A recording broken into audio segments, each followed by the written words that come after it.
Kylian Mbappe dominated defenses as a winger at PSG, but why is he struggling as a striker at Real Madrid? Let's break it down.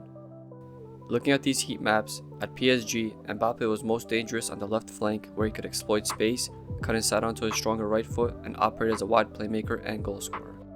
As a striker, Mbappe now operates mostly in central spaces, facing a different type of pressure from defenders and a lack of freedom he enjoyed on the wing.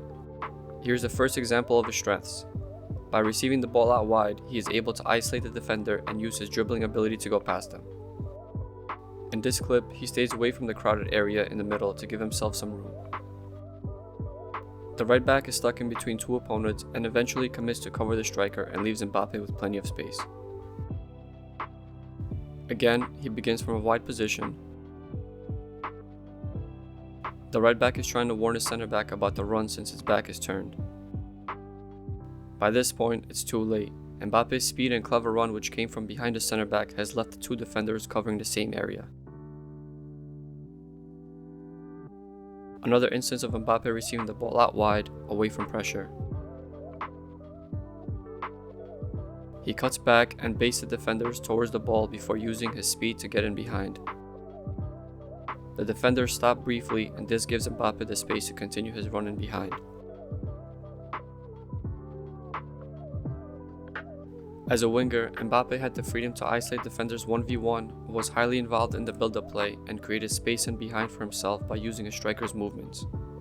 His dribbling success rate is higher, and he was dispossessed less often at PSG due to having more space to work with on the flanks. The overall touches in Real Madrid have dropped due to playing higher up the field and being less involved in the build-ups. However, playing centrally has increased the amount of touches in the opponent's box, where he needs to adjust to tighter spaces and develop more of a poacher's mentality. Mbappe did not have the best performance in his first El Clasico. Here, he is trying to make the run in behind but starts off way too high and never gets onside. Same situation here. Staying onside as a winger is easier than it is as a striker because you can see all of your opponents from a wide position. This game highlighted Mbappe's inexperience from making runs from the center of the pitch. This is a great example of the role change that Mbappe has seen at Real Madrid.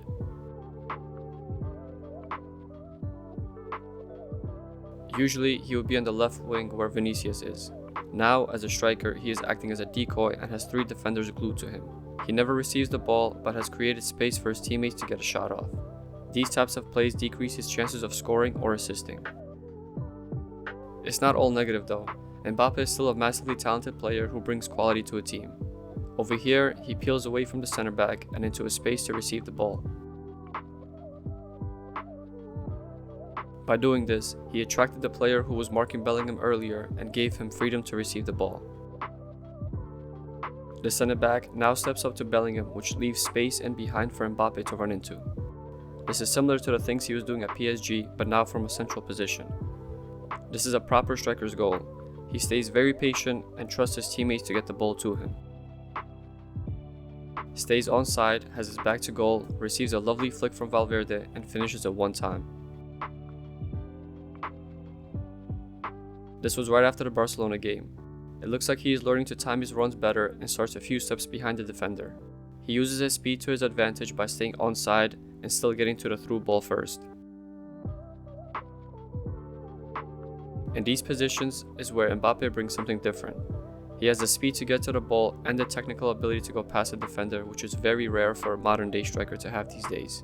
If Real Madrid successfully mold him into a 9, then we have a player who can poach goals inside the box, make runs in behind with speed, and dribble past opponents. All of these things combined make it a defender's nightmare. But what do you think? Can Mbappe adapt to his new role at Real Madrid, or is he better suited as a winger? Don't forget to like and subscribe for more.